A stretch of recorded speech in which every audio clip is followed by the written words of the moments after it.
Me llamo Luis Alberto y fui sicario durante 5 años. Trabajé para un cártel en Tamaulipas. No voy a decir cuál, ni dar nombres porque aunque ya salí de eso, hay cosas que es mejor no mencionar.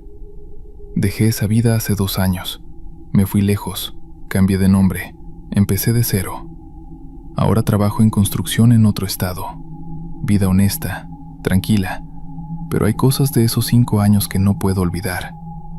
Cosas que me despiertan en las noches, sudando. Y no son las personas que maté.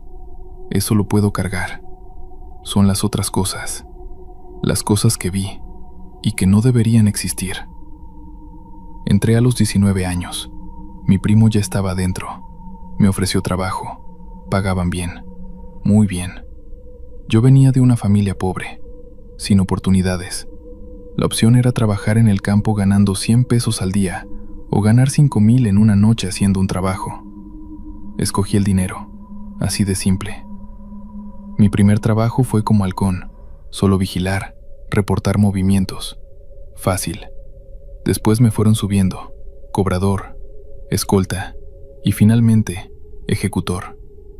No voy a decir que me arrepiento porque sería mentira. En ese momento no sentía nada. Era trabajo, órdenes.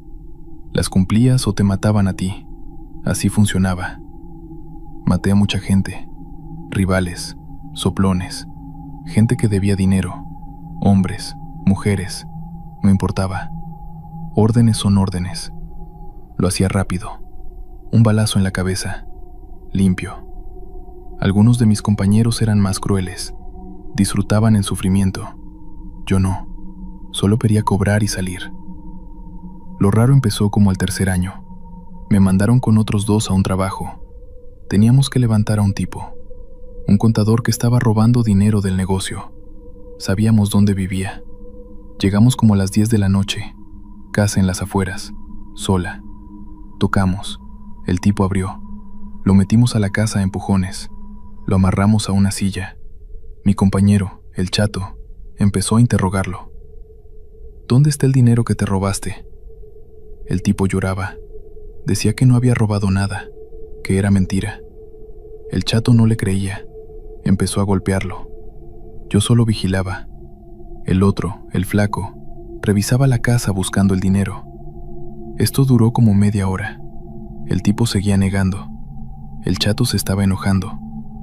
¿Vas a hablar o te voy a hacer hablar a madrazos? Y entonces pasó algo raro. Las luces empezaron a parpadear. Se apagaron. Prendieron.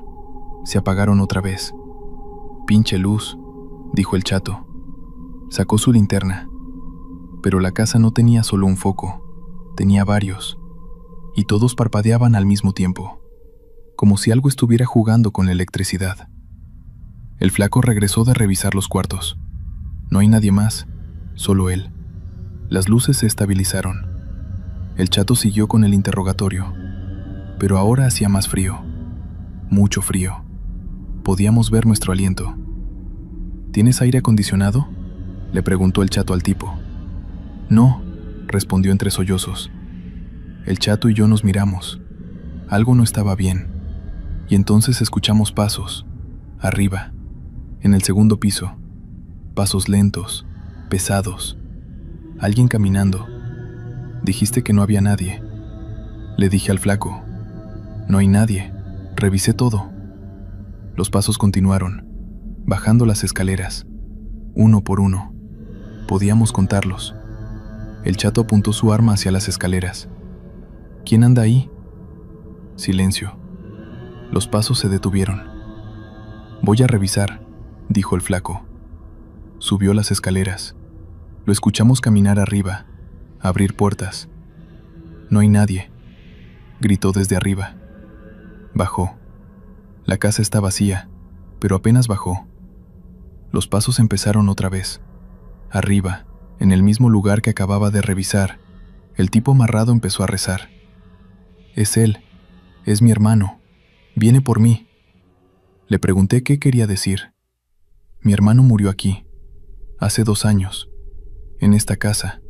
Lo maté yo, por dinero, por la herencia. Viene por mí, lo sabía. Sabía que vendría. El chato se rió. «Estás loco, no hay fantasmas». Pero su voz sonaba nerviosa. Los pasos bajaron las escaleras otra vez, esta vez hasta el final. Se detuvieron en el pasillo que llevaba a la sala donde estábamos. Todos apuntamos nuestras armas hacia allá. Nada. No había nadie. Pero podíamos sentir presencia. Algo estaba ahí, parado, observándonos. El aire se puso más pesado, más frío. El tipo empezó a gritar: «Perdón, perdóname, hermano. No quería hacerlo. Fue por el dinero. Perdón». Y entonces lo vimos, una sombra, en el pasillo, forma humana, oscura, más oscura que la oscuridad alrededor. Se movió, rápido, hacia nosotros. El flaco disparó. El balazo atravesó la sombra. No le hizo nada. La sombra llegó hasta el tipo amarrado. Lo envolvió. El tipo gritaba. Gritaba como nunca había escuchado gritar a nadie. Un grito de terror absoluto. Salimos corriendo de ahí, los tres. Dejamos al tipo. A la chingada las órdenes. Corrimos a la camioneta. Arrancamos. Nos fuimos. No hablamos en todo el camino. Cuando llegamos a reportar con el jefe, le dijimos que el tipo había escapado, que nos había agarrado desprevenidos. Nos regañó. Nos bajó el pago, pero no nos mató. Creo que vio en nuestras caras que algo nos había pasado, algo real. Al día siguiente encontraron al tipo, muerto en su casa. Ataque al corazón, dijeron los forenses. Pero nosotros sabíamos la verdad. Esa sombra lo mató. Lo que fuera que era su hermano volvió y cobró venganza. Desde ese día empecé a ver cosas. No siempre, pero seguido. Cuando hacíamos trabajos de noche, sombras que nos seguían, voces que susurraban nombres. Una vez cuando ejecutamos a un tipo en un terreno baldío, vi a una mujer parada cerca, vestida de blanco, solo observando. Le dije al chato. Él no veía nada. «Estás paranoico», me dijo. Pero yo la veía claramente. Me miraba, con ojos tristes. Cuando terminamos y nos íbamos, volteé. Ella seguía ahí, parada, mirándonos. Investigué ese terreno después. Años atrás habían encontrado cuerpos ahí, de mujeres, asesinadas. Nunca resolvieron los casos. Y ahora usábamos ese mismo lugar para tirar cuerpos. Como si el lugar atrajera muerte, como si la muerte llamara más muerte. Lo peor pasó en mi último año. Me mandaron solo a un trabajo. Tenía que ejecutar a un tipo en su casa. Llegué de madrugada. Entré. Lo encontré durmiendo. Iba a ser fácil. Rápido. Me acerqué con mi arma.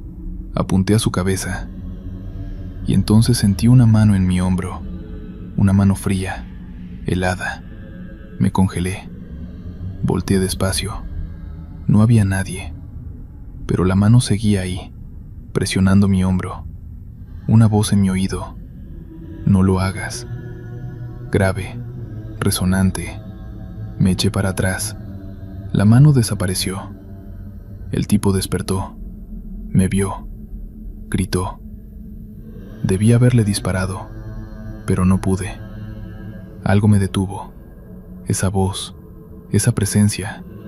Salí corriendo. Dejé el trabajo sin terminar. Cuando reporté, dije que la casa tenía vigilancia que no esperábamos, que era muy arriesgado. Me creyeron. Pero esa noche decidí que ya era suficiente, que tenía que salir, porque si seguía, esas cosas que veía me iban a volver loco, o peor. Planeé mi salida durante meses, junté dinero. Hablé con gente que conocía que había logrado salir. Me dieron consejos. Finalmente una noche simplemente me fui. Agarré mis cosas y manejé. No avisé a nadie, solo desaparecí. Sabía que me buscarían, pero también sabía que si me alejaba suficiente, eventualmente me olvidarían. No valía la pena gastar recursos buscando a alguien que ya no importaba. Me vine al centro del país. Conseguí papeles falsos, nuevo nombre, nuevo trabajo. vida limpia. Pero las cosas que vi no me han dejado. Todavía las veo. No tan seguido, pero están ahí. Sombras en las esquinas, voces en la noche. Como si esas presencias me hubieran marcado. Como si por haber estado tan cerca de la muerte, de tanto muerte, algo de ese mundo se me hubiera pegado. Y ahora lo cargo. Lo voy a cargar siempre. A veces pienso en toda la gente que maté. Me pregunto si ellos también están ahí, entre esas sombras, entre esas voces, esperando. No sé si esperando venganza o simplemente esperando que yo también me vaya, para que estemos del mismo lado. No sé si hay perdón para lo que hice. Probablemente no. Pero al menos ahora ya no mato. Ya no sigo sumando. Y trato de vivir cada día como si fuera el último. Porque sé que cuando me toque irme, va a haber mucha gente esperándome del otro lado. Y no todos van a estar contentos de verme. Continuamos con la segunda historia. Me llamo Sergio Hans y fui halcón para un grupo criminal en Sinaloa durante 2 años. Mi trabajo era vigilar, sentarme en esquinas, en parques, en puestos de tacos, ver quién entraba y salía de ciertas zonas, reportar movimientos sospechosos, placas de carros, gente nueva. Era el nivel más bajo de la organización, pero pagaban bien. Para alguien de 18 años sin estudios, era buen dinero. Lo que no sabía era que ese trabajo me iba a hacer ver cosas que todavía no entiendo. Cosas que no tienen que ver con fantasmas ni con muertos, sino con algo vivo. Algo que caminaba entre nosotros. Me reclutaron cuando tenía 18. Un primo segundo trabajaba para ellos. Me presentó, me dieron un celular, me asignaron una zona, un barrio en las afueras de Culiacán. Mi punto era una tiendita donde vendían refrescos y frituras. El dueño estaba con ellos. Me dejaba sentarme ahí todo el día. Yo tomaba Coca-Colas, comía chetos y vigilaba. Reportaba por mensaje cualquier cosa rara. Patrullas, camionetas que no conocía, gente tomando fotos. Simple. Los primeros meses fueron aburridos. No pasaba nada. El barrio era tranquilo. Familias, niños jugando, señoras yendo al mercado. Todo tranquilo. 3 veces al día. Me depositaban mis dinero cada noche. Fácil. Hasta conocí a otros halcones de zonas cercanas, chavos como yo. Nos juntábamos a veces, compartíamos experiencias. Todos decían lo mismo. Trabajo aburrido pero bien pagado. Pero como al 4.º mes empecé a notar algo raro. Había una persona que pasaba por mi zona todos los días, siempre a la misma hora, 5 de la tarde. Era un hombre, como de 35 años, complexión normal, vestía siempre igual, pantalón de mezclilla, camisa blanca, tenis negros. Caminaba por la misma calle, en la misma dirección, nunca cambiaba su ruta. Al principio no le di importancia. Mucha gente tiene rutinas. Pero después de 2 semanas, empecé a fijarme más. El hombre nunca volteaba a ver a nadie. Caminaba con la vista al frente, sin saludar, sin detenerse. Y lo más raro, nunca sudaba. En Culiacán, con el calor que hace, todos sudamos, pero él siempre se veía seco, fresco, como si el clima no le afectara. Le comenté a otro halcón, el Pollo. Hay un tipo que pasa todos los días a las 5. Nunca cambia su ruta. El Pollo se rió. ¿Y? Mucha gente es rutinaria, no le busques. Pero mi instinto me decía que había algo más. Empecé a seguirlo. Un día, cuando pasó, me levanté y caminé detrás de él, a distancia, para ver a dónde iba. Caminó 6 cuadras, siempre recto. Llegó a un terreno baldío al final del barrio, y ahí simplemente se detuvo. Se quedó parado, viendo hacia la nada. Esperé. 5 minutos. 10. No se movía. Me acerqué más. «Disculpe, ¿está bien?». No respondió. No volteó.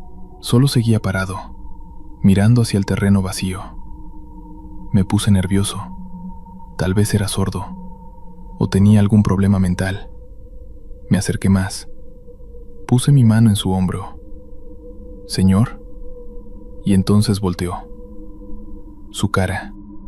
Algo estaba mal con su cara. No puedo explicarlo bien. Tenía ojos, nariz, boca, pero era como si estuvieran mal puestos, como si alguien hubiera dibujado una cara sin saber cómo va realmente. Me miró sin expresión. «¿Qué quieres?». Su voz sonaba plana, sin emoción. «Nada, solo. ¿Está perdido?». «No, estoy donde debo estar». Me alejé lentamente. Regresé a mi puesto. Mi corazón latía rápido. Al día siguiente pasó otra vez. 5 de la tarde. Misma ruta. No lo seguí, pero lo observé. Y noté algo más. Los perros. Siempre que pasaba, los perros del barrio se ponían nerviosos. Ladraban, retrocedían, como si tuvieran miedo. Los niños también, aunque no sé si era consciente, pero los niños pequeños dejaban de jugar cuando él pasaba. Se quedaban quietos, mirándolo, hasta que se alejaba. Entonces volvían a jugar. Le reporté a mi contacto. Hay un hombre que pasa todos los días. Hace que los perros se pongan nerviosos. Creo que puede ser vigilancia. Mi contacto me dijo que lo investigaría. 2 días después me llamó. El tipo de camisa blanca. «Sí, no te preocupes por él. Ya lo checamos. No es problema». Le pregunté quién era. «Nadie. Solo déjalo». Eso me pareció raro. ¿Cómo que nadie? Pero no pregunté más. Pasaron semanas. El hombre seguía con su rutina. 5 de la tarde, misma ruta, hasta el terreno baldío. Se quedaba ahí parado. Luego se iba. Pero empezó a pasar algo más. Otros empezaron a aparecer. Primero fue una mujer, como de 40 años, vestida con un vestido azul. Pasaba a las 6 de la tarde. Misma cosa. Caminaba recta, sin voltear, sin sudar. Llegaba a otro punto del barrio. Se quedaba parada. Se iba. Luego apareció un niño, como de 12 años. A las 7 de la tarde. Misma rutina. Caminaba. Se detenía en una esquina. Se quedaba parado. Se iba. Todos tenían esa misma cara rara, como mal dibujada, y todos hacían que los perros se pusieran nerviosos. Le reporté otra vez. Ahora son 3. Un hombre, una mujer, un niño. Todos raros. Mi contacto sonaba molesto. «Sergio, ya te dijimos, no son problema. Déjalos». Pero yo no podía dejarlos. Era inquietante. ¿Quiénes eran? ¿Por qué hacían eso? ¿Por qué mi organización no quería que los investigara? Decidí arriesgarme. Una noche seguí a la mujer. Caminaba por calles oscuras. Llegó a una casa vieja, abandonada. Entró. Esperé afuera. Pasaron 10 minutos. Entré. La casa estaba vacía. Polvo, telarañas. Nadie. Pero había pisadas frescas en el polvo, que llevaban a una pared, y se detenían ahí, como si hubiera atravesado la pared. Salí de ahí corriendo. Al día siguiente hablé con el pollo. Le conté todo. Se puso serio. «Mira, Sergio, hay cosas que es mejor no saber. En este negocio, a veces ves cosas raras, cosas que no tienen explicación. La regla es, si los jefes dicen que no es problema, no es problema. No preguntes más». Le dije que quería saber qué eran. «Son marcadores», dijo en voz baja. «¿Qué?» «Marcadores. Entidades que marcan territorios. No son de aquí. No sé de dónde son, pero están conectadas con ciertos grupos. Los protegen, vigilan, a cambio de, no sé, sacrificios, rituales, cosas que prefiero no saber. No le creí. Sonaba a película, pero el pollo era serio. ¿Crees que estoy jugando? Hace 2 años, en Tijuana, un grupo intentó entrar a territorio marcado, territorio de otro cártel. Mataron a uno de esos marcadores, dispararon, lo mataron. A la semana, todo el grupo estaba muerto. 20 hombres, todos encontrados sin vida, sin que nadie escuchara disparos, sin que nadie viera nada. Solo aparecieron muertos.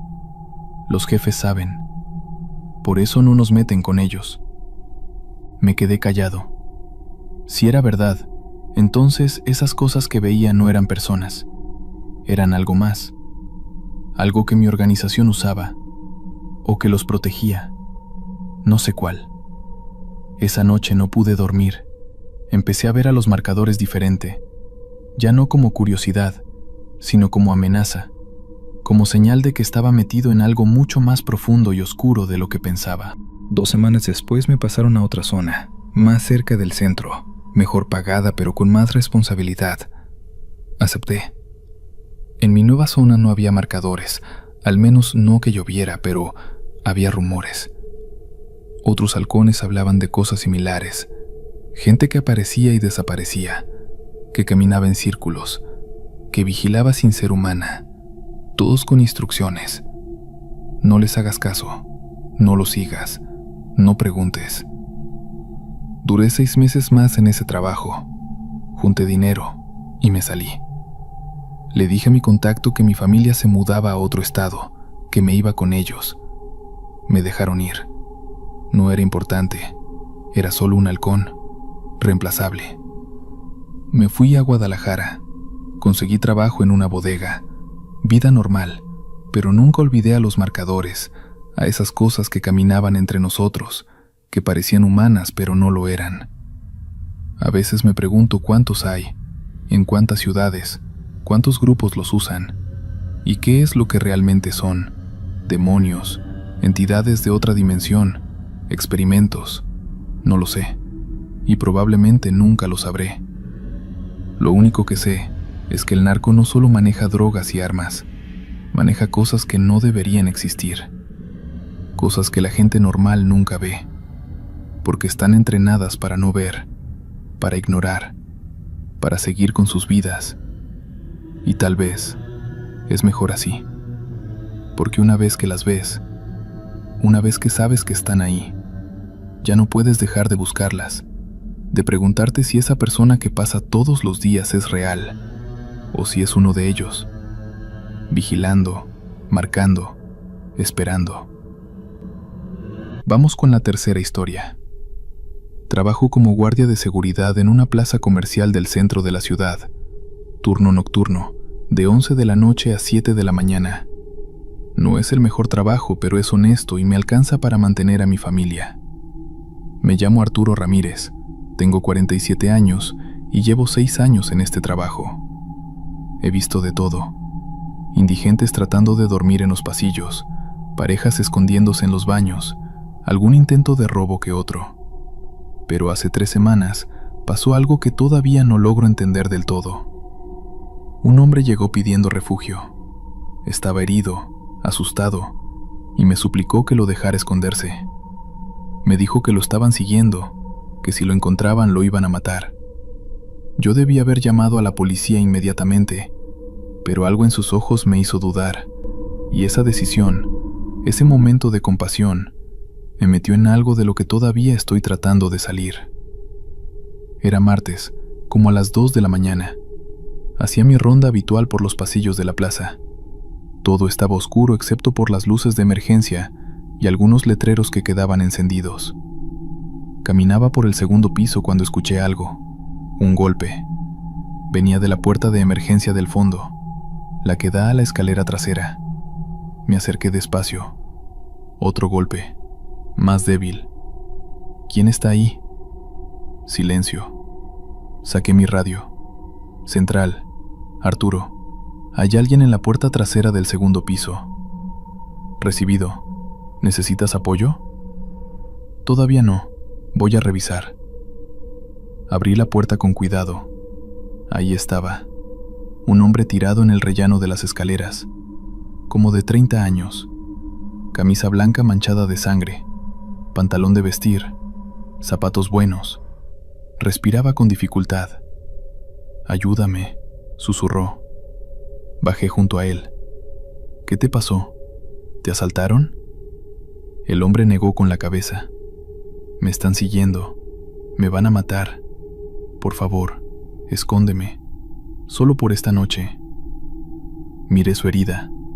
Tenía un corte en el costado, profundo, pero no parecía mortal. ¿Necesitas un hospital? No, no puedo ir. Me van a encontrar. Por favor. Debí llamar a la policía, a una ambulancia, hacer las cosas bien, pero había algo en su mirada, terror puro. Y yo tengo hijos. Sé cómo se ve a alguien rogando por su vida. ¿Quién te está siguiendo? No puedo decirte. Mientras menos sepas, mejor.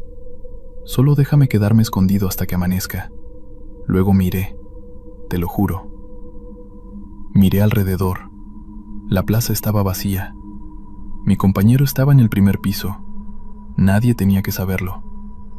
Está bien, pero solo hasta que amanezca. ¿Entendido? El hombre asintió. Gracias. Gracias. Lo ayudé a levantarse. Era pesado, pero pude sostenerlo. Lo llevé a la bodega del tercer piso, un cuarto donde guardamos cajas, decoraciones viejas de Navidad, cosas que la plaza ya no usa. Quédate aquí, no hagas ruido. Vendré a revisarte en un rato. Le dejé una botella de agua que traía y cerré la puerta. Volví a mi ronda, tratando de actuar normal, pero el corazón me latía rápido. ¿Qué acabas de hacer, Arturo? ¿En qué te metiste?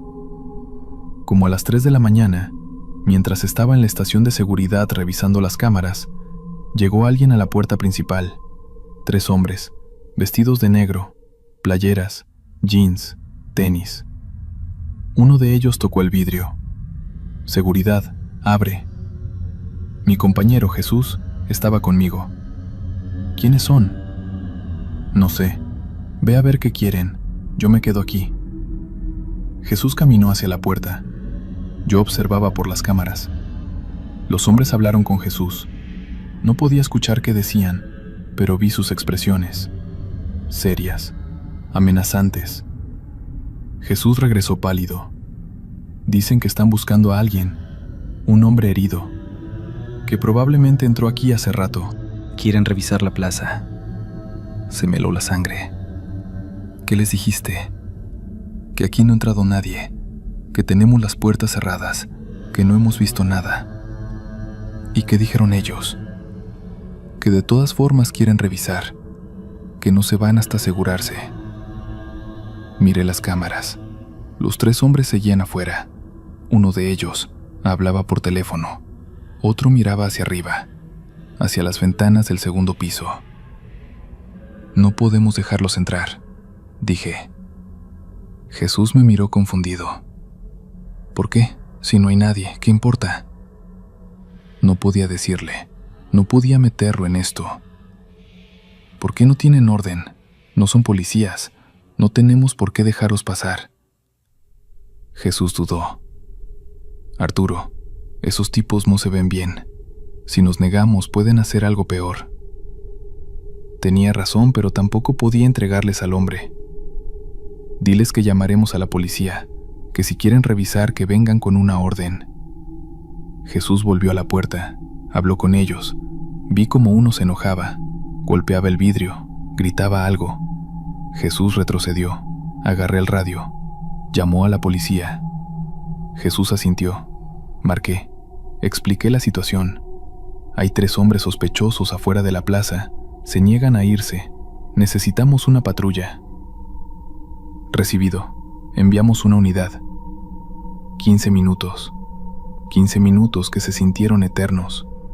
Los hombres se quedaron afuera, caminando de un lado a otro, mirando hacia adentro, hablando entre ellos. Uno sacó su celular y tomó fotos de la plaza, de nosotros. «Nos están tomando fotos», dijo Jesús nervioso. «Ignóralos, la policía ya viene». Pero por dentro estaba aterrado. ¿Y si entraban por la fuerza? ¿Y si encontraban al hombre? ¿Qué nos harían a nosotros? A los 10 minutos los hombres se fueron. Simplemente se subieron a una camioneta negra y se fueron. «¿Por qué se fueron?», preguntó Jesús. «No sé, tal vez vieron que llamamos a la policía.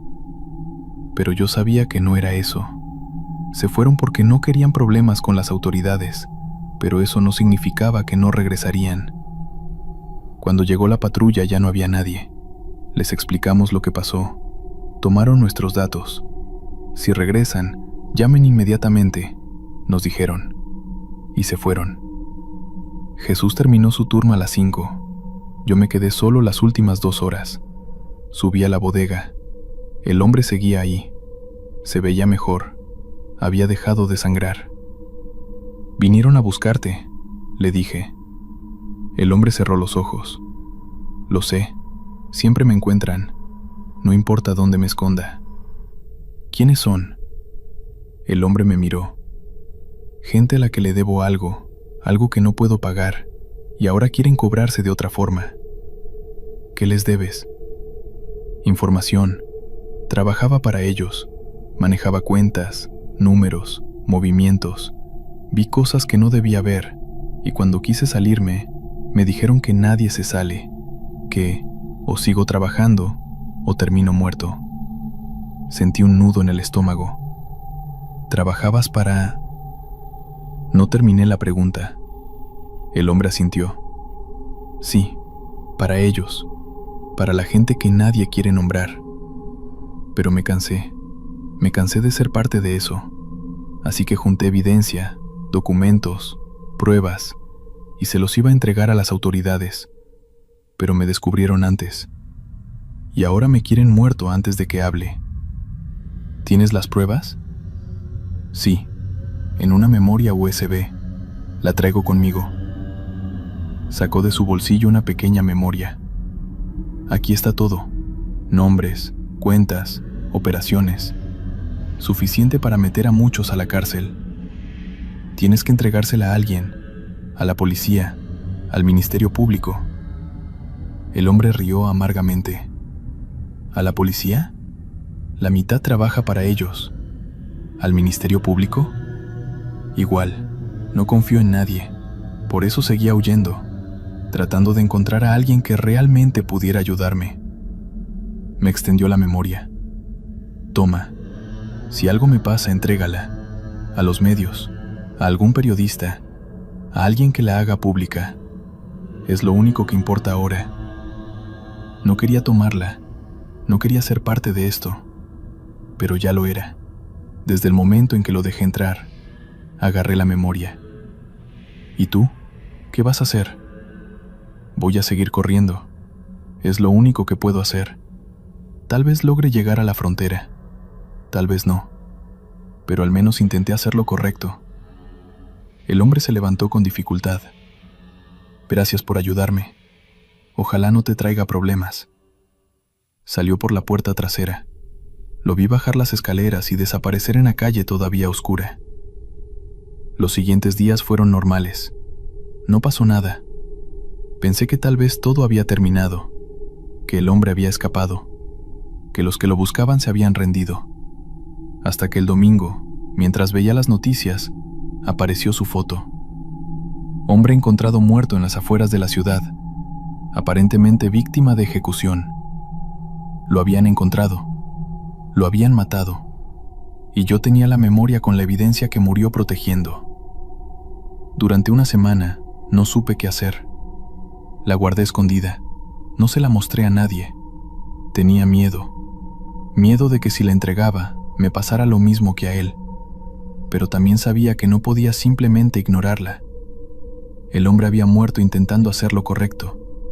No podía dejar que su sacrificio fuera en vano. Así que tomé una decisión. Se la di a un periodista conocido, alguien que había investigado casos de corrupción. Le conté toda la historia, lo del hombre, lo de la persecución, todo. El periodista publicó la información, causó un escándalo, detenciones, investigaciones. Algunas de las personas mencionadas fueron arrestadas, otras huyeron. Yo di mi testimonio de forma anónima. La plaza reforzó la seguridad. Me cambiaron de turno por un tiempo por precaución. Han pasado 3 semanas desde entonces, y cada noche cuando trabajo, miro hacia esa bodega del tercer piso y pienso en ese hombre, en su miedo, en su valentía, en cómo a veces hacer lo correcto puede costarte todo. Y me pregunto si yo habría tenido el mismo coraje de enfrentar a gente tan peligrosa, sabiendo lo que me esperaba. Probablemente no. Por eso me aseguro de que su sacrificio no haya sido en vano, y que la verdad que protegió hasta su último momento finalmente saliera a la luz. Historia 4. Soy técnico de refrigeración. Reparo aires acondicionados, refrigeradores, cámaras frías. Trabajo por mi cuenta. Acepto llamadas de emergencia a cualquier hora. El dinero es bueno cuando te llaman de madrugada, así que nunca me niego. Me llamo Sergio Veiga. Tengo 38 años. Y pensaba que había visto de todo en este trabajo. Casas sucias, negocios descuidados, situaciones incómodas. Pero nada me preparó para la llamada que recibí hace 2 semanas. Un restaurante en las afueras de la ciudad. Cámara fría descompuesta. Urgente. 1,500 pesos por ir de inmediato. Acepté sin pensarlo. Cuando llegué al lugar, me di cuenta de que ese restaurante no aparecía en ningún mapa, y lo que encontré dentro de esa cámara fría todavía me quita el sueño cada noche. La llamada llegó a las 3 de la mañana. Estaba dormido cuando el celular sonó. Un número desconocido. Bueno, ¿es usted el técnico de refrigeración? ¿Sergio Vega? Sí. ¿Quién habla? Tengo una emergencia. La cámara fría de mi restaurante se descompuso. Tengo producto que se va a echar a perder. Necesito que venga ahora. La voz era de hombre, mayor, con acento norteño. ¿Dónde está ubicado? Me dio la dirección. Carretera estatal, kilómetro 47. No conozco ningún restaurante por ahí. Es nuevo. Acabamos de abrir. Por favor, pago bien. 1,500 pesos. Eso me convenció. Voy para allá. Dame 40 minutos. Me vestí. Agarré mis herramientas y me fui. La carretera estaba vacía a esa hora. Solo mi camioneta y la oscuridad. Llegué al kilómetro 47. Había un edificio, grande, de un solo piso, con un letrero apagado que decía Restaurante El Buen Sabor. Estacioné afuera. Las luces del interior estaban prendidas, pero no se veía movimiento. Bajé con mi caja de herramientas y toqué la puerta. Un hombre abrió, como de 60 años, complexión robusta, camisa guayabera blanca. ¿Sergio? Sí, señor. Vine por lo de la cámara fría. El hombre me dejó entrar.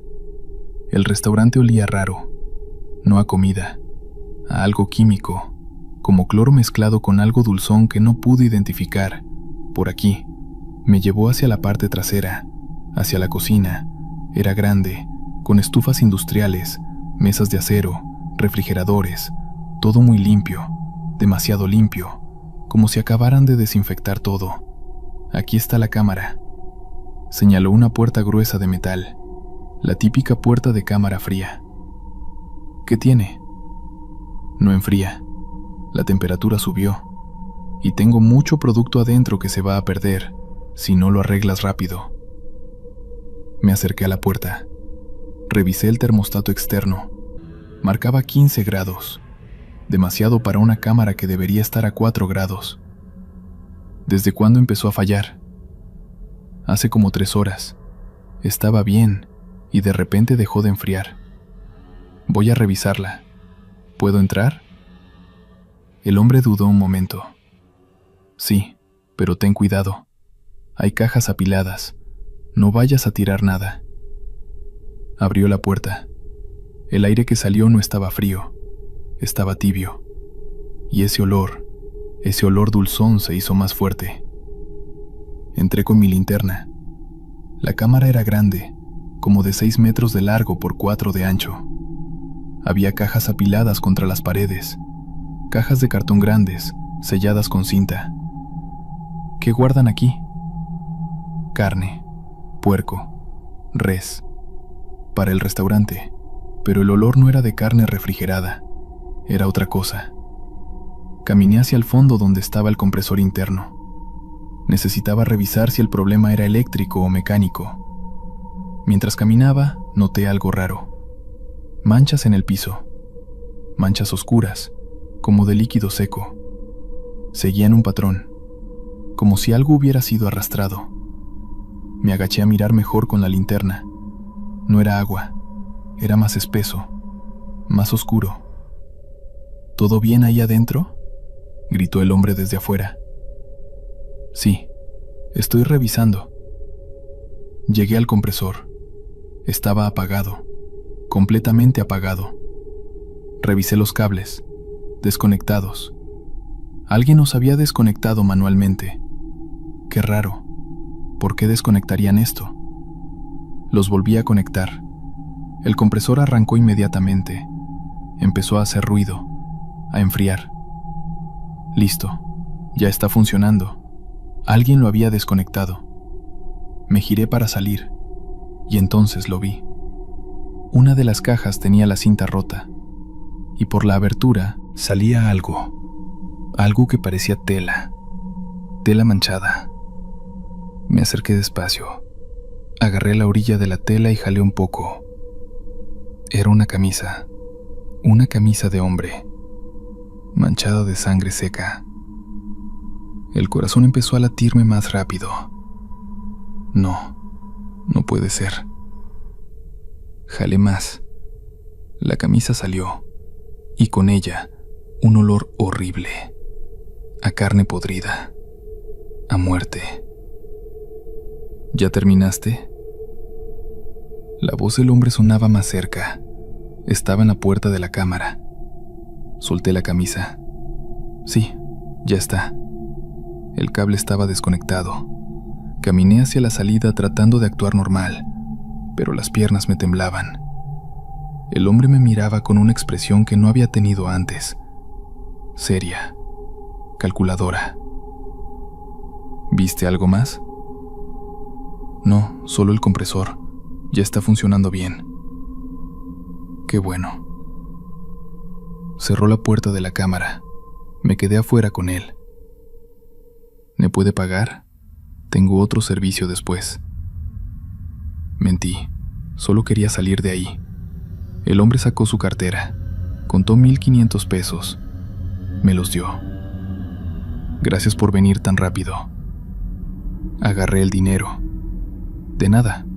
Si vuelve a fallar, me llama. Caminé hacia la salida, pero cuando llegué a la puerta estaba cerrada con seguro. Olvidé cerrar con llave. Es por seguridad. El hombre caminó hacia mí. Lentamente sacó una llave del bolsillo. Antes de que te vayas, tengo que asegurarme de algo. ¿De qué? Mi voz sonaba temblorosa. De que no viste nada que no debieras ver. Se paró entre la puerta y yo, alto, corpulento, bloqueando mi salida. No vi nada, se lo juro, solo arreglé el compresor. El hombre me estudió, sus ojos fríos, vacíos. Eres malo mintiendo, Sergio. Vi tu cara cuando saliste de la cámara. ¿Viste algo? ¿Qué viste? Nada, de verdad, solo cables. El hombre suspiró. Es una lástima, parecías buen técnico. Metió la mano en su bolsillo trasero. No esperé a ver qué sacaba. Tiré mi caja de herramientas contra él. Le dio en el pecho. Trastabilló. Corrí hacia la cocina. Buscaba otra salida. Escuché sus pasos pesados detrás de mí. No hay otra salida, Sergio. Solo haces esto más difícil. Vi una puerta. La abrí. Era una bodega, sin salida. Maldición. Me giré.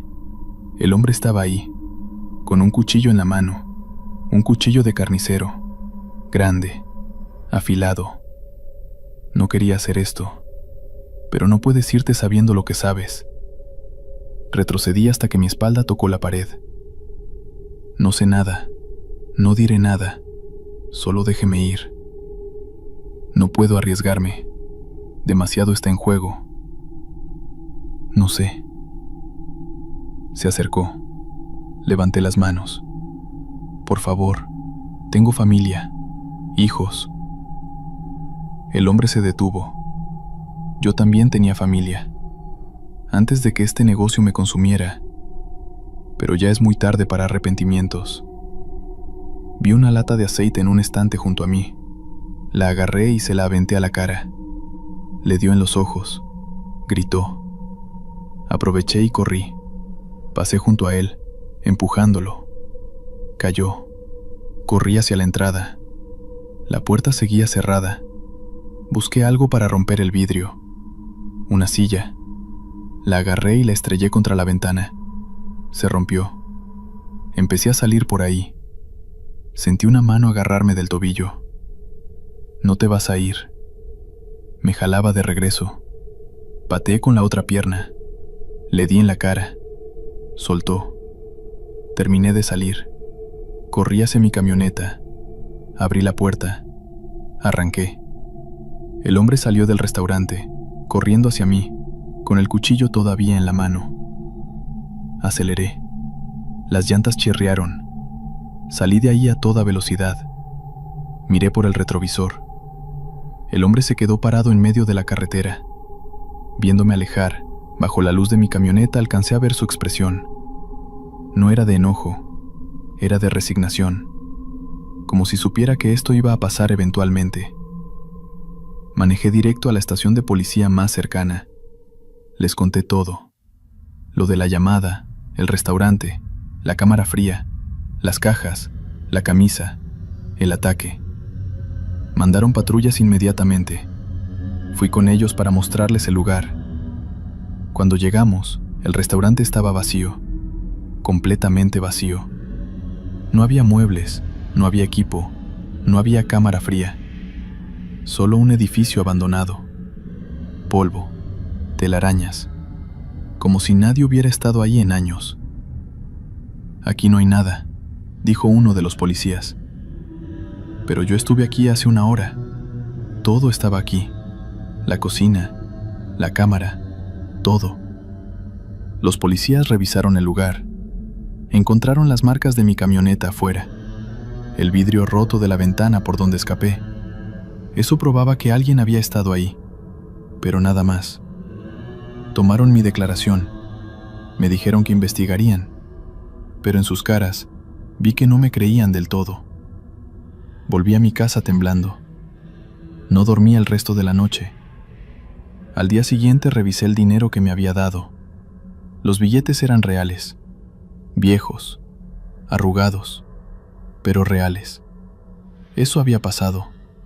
No lo imaginé. 2 días después, las noticias reportaron el hallazgo de varios cuerpos en un terreno baldío a 50 kilómetros de donde estaba ese restaurante. Cuerpos que habían estado ahí por meses, algunos identificados, otros no, todos con señales de violencia. La policía decía que podría ser obra de un grupo criminal que estaban investigando. Nunca supe quién era ese hombre, nunca supe qué había realmente en esas cajas.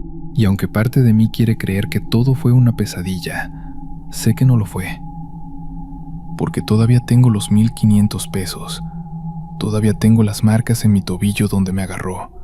Y todavía, cada vez que abro una cámara fría para repararla, siento ese mismo olor dulzón y químico. Y me paralizo por un segundo, temiendo encontrar otra vez algo que no debería estar ahí.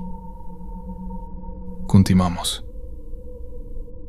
Me llamo Antonio Reyes y trabajé como chofer de un jefe del narco durante 3 años. No voy a decir su nombre ni el estado exacto, solo diré que fue en el norte. Mi trabajo era manejar, llevarlo a donde necesitara. Juntas, negocios, casas de seguridad, era un trabajo relativamente seguro. No me metía en lo pesado, solo manejaba. Pagaban muy bien, como 20,000 a la semana, más bonos. Vivía bien, pero hubo algo que pasó en mi último mes que me hizo renunciar. Algo que vi una noche que me dejó claro que en ese mundo no solo hay peligro de balas, hay cosas peores. El jefe se llamaba simplemente el compa. Así le decía a todo mundo. Era un hombre de unos 50 años, serio, calculador, violento cuando necesitaba serlo, pero conmigo siempre fue decente.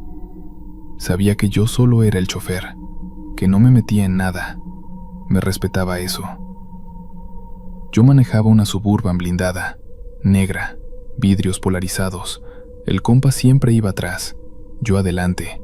A veces llevábamos seguridad, otros carros con gente armada, pero muchas veces él prefería ir discreto, solo él y yo. Decía que llamaba menos la atención. Una noche, como a las 11, me llamó. Ven por mí, tengo que ir a un lugar. Llegué a su casa, se subió. Traía ropa normal, jeans, camisa, sin joyas, sin nada llamativo. Vamos a Las Flores, me dijo. Las Flores era un rancho como a 1 hora de la ciudad, en medio de la nada. Sabía dónde quedaba. Había ido antes.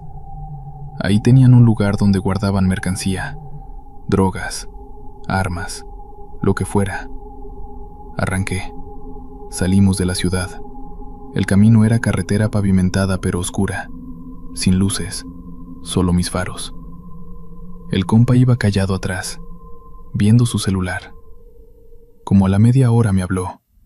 Cuando lleguemos, te quedas en el carro. Voy a entrar solo, no tardaré. Le dije que sí. Era raro que fuera solo, pero no pregunté.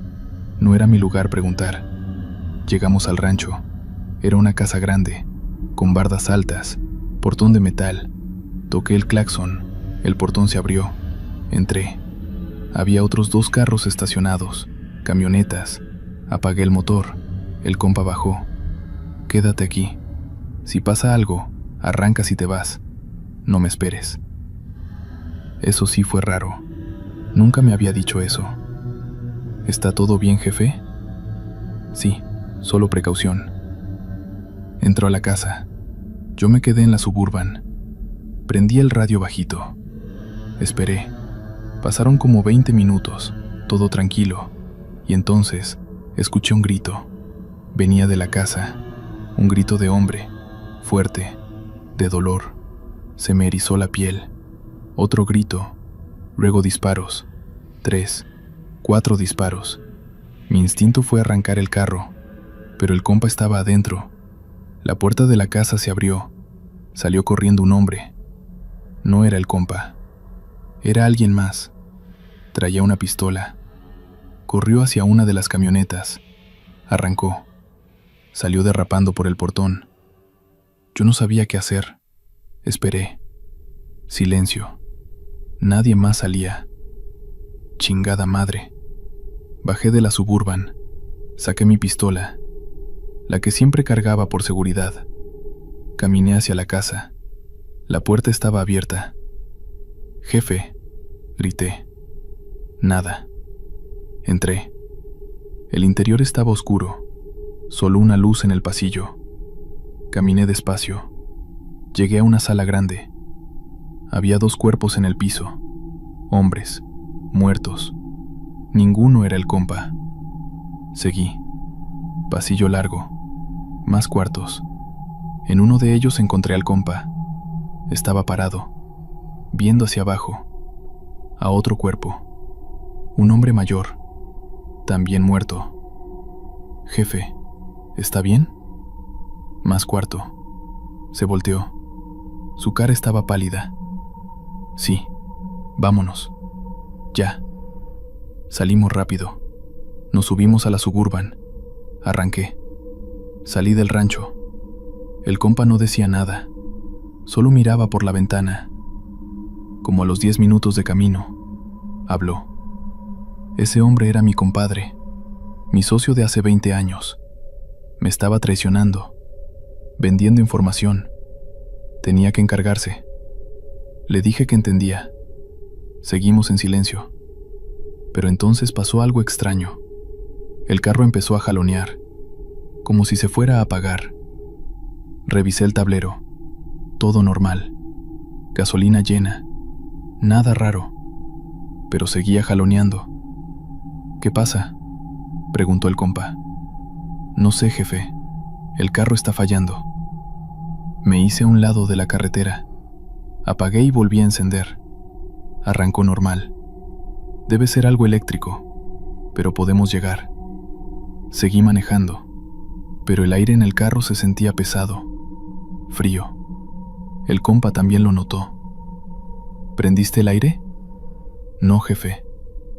El frío aumentó. Podía ver mi aliento. En pleno verano. Qué raro, murmuró el compa. Y entonces lo vi. En el espejo retrovisor, en el asiento de atrás, junto al compa. Había alguien más. Una sombra.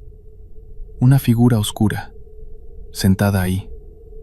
Pero cuando miré directamente hacia atrás, no había nadie. Solo el compa. Volví a mirar el espejo. La sombra seguía ahí, sentada, quieta. Miré al compa. Él estaba viendo su celular. No notaba nada. Jefe, ¿ve algo raro? ¿Cómo qué? No sé, ¿siente algo? El compa levantó la vista. Miró a su alrededor.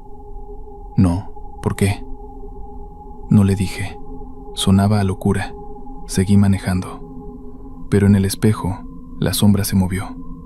Se acercó al compa. Puso lo que parecía una mano en su hombro. El compa se estremeció. ¡Qué chingados! Se tocó el hombro. Sentí algo, como una mano. Miró hacia atrás. Nada. No hay nadie, jefe. Pero los dos sabíamos que algo estaba mal. Muy mal. El compa sacó su pistola. Apuntó hacia el asiento vacío. Si hay alguien aquí, más vale que se identifique. Silencio. La sombra en el espejo se movió otra vez. Esta vez hacia adelante, entre los asientos, hacia mí. Sentí un frío intenso en mi nuca, como dedos helados tocándome. Casi pierdo el control del volante. «¡Hay algo aquí!», grité. El compa también lo sentía. «Acelera, sal de esta pinche carretera». Pisé el acelerador. 120, 140, 160. La Suburban volaba. El frío seguía. La presencia seguía. Y entonces escuchamos una voz. Desde atrás, una voz que conocíamos. Era del compadre, del que el compa había mandado matar. «Me traicionaste». Las palabras salieron claras, graves, llenas de rencor. El compa se puso blanco. «No, no puede ser. Me traicionaste. Y ahora voy contigo». La Suburban empezó a sacudirse, como si algo la estuviera empujando. Izquierda, derecha. Yo luchaba por mantenerla en la carretera. El compa gritaba, disparó hacia atrás. 3 balazos. Los vidrios de atrás se quebraron. El aire entró. La presencia se desvaneció. El frío desapareció. La camioneta se estabilizó. Seguí manejando, temblando. El compa también temblaba. No hablamos el resto del camino. 20 minutos después llegamos a la ciudad, a su casa. El compa bajó. Se veía destrozado, 10 años más viejo. «Esto no se lo cuentas a nadie, ¿entiendes?» «Sí, jefe. Vete a tu casa, descansa. Mañana hablamos». Se fue. Yo manejé a mi casa. No pude dormir. Cada vez que cerraba los ojos veía esa sombra en el espejo. Escuchaba esa voz. Al día siguiente el compa me llamó. «Voy a darte un mes de vacaciones, pagadas. Necesitas descansar. Yo también». Le agradecí. Ese mes decidí que no volvería. Renuncié por mensaje. Le dije que había conseguido otro trabajo, que agradecía todo, pero necesitaba cambiar. Me respondió: «Entiendo, Suerte. Y eso fue todo. No me buscó, no me amenazó. Creo que él también entendía que después de esa noche, nada volvería a ser normal. Me enteré meses después que el compa había dejado el negocio, que se había retirado, que vivía en un rancho alejado, solo. Dicen que nunca fue el mismo después de esa noche. Yo tampoco fui el mismo.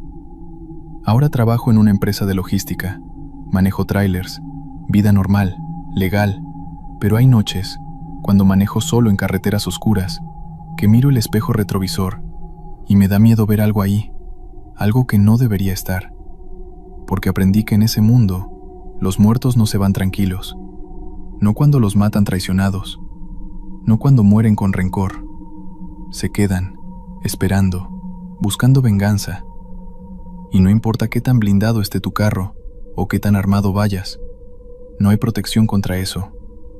El compa mató a su compadre, y su compadre volvió, aunque fuera por un momento, lo suficiente para dejarle claro que la traición tiene precio, y ese precio se paga, si no en vida. Después, por eso salí, porque vi lo que pasa cuando cruzas ciertas líneas, cuando haces ciertas cosas.